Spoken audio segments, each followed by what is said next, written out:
বিসমিল্লাহির রহমানির রহিম। আসসালামু আলাইকুম সুপ্রিয় শিক্ষার্থীবৃন্দ, আশা করি তোমরা অনেক অনেক ভালো আছো। আজকে আমরা ষষ্ঠ শ্রেণীর তৃতীয় অ্যাসাইনমেন্টের সমাধান নিয়ে আলোচনা করব।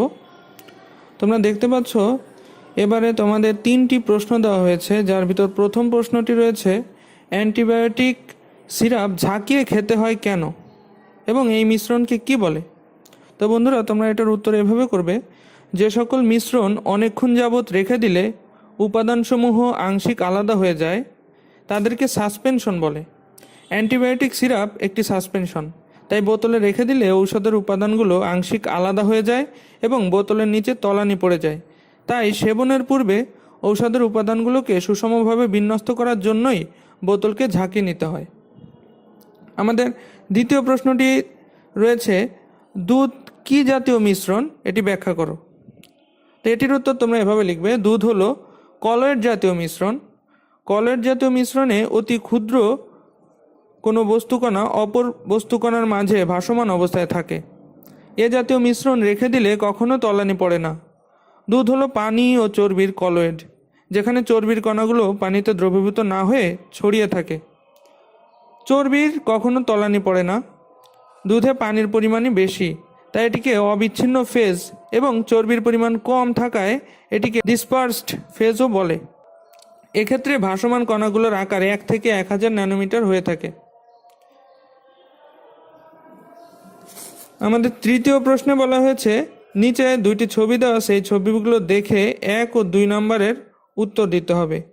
এখানে ছকগুলোর ক্ষেত্রে তোমরা দেখতে পাবে যে 2টি সরল যন্ত্রের চিত্র আমাদের দেওয়া হয়েছে, যার প্রথমটি হচ্ছে জাতি এবং দ্বিতীয়টি হচ্ছে হাতুড়ি।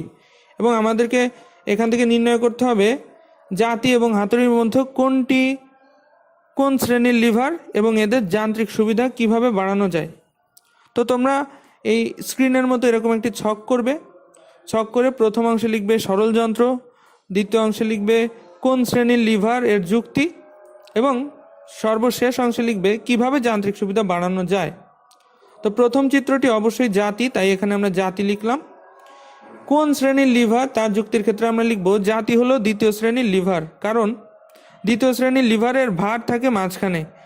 এর প্রযুক্ত বল ও ফালক্রাম 2 প্রান্তে অবস্থান করে। জাতির ক্ষেত্রেও এই একই জাতীয় জিনিস দেখা যায়, এই কারণে এটি দ্বিতীয় শ্রেণীর লিভার। কিভাবে এর যান্ত্রিক সুবিধা বাড়ানো যায়, এখানে আমরা লিখব জাতি দিয়ে যে কঠিন বস্তু কাটতে হবে তাকে ফালক্রামের যত কাছে রাখা যাবে এবং হাত যত দূরে রেখে চাপ দেওয়া যাবে, অর্থাৎ ভার বাহুর দৈর্ঘ্য যত কমানো যাবে এবং বল বাহুর দৈর্ঘ্য যত বাড়ানো যাবে, তত কম বল প্রয়োগ করে বস্তুটিকে কাটা যাবে। দ্বিতীয় চিত্রটি হচ্ছে একটি হাতুড়ির। এটি কোন শ্রেণীর লিভার, এক্ষেত্রে আমরা লিখব হাতুড়ি হচ্ছে প্রথম শ্রেণীর লিভার, কারণ প্রথম শ্রেণীর লিভারের ক্ষেত্রে ফালক্রামের অবস্থান প্রযুক্তি বল ও ভারের মাঝখানে থাকে।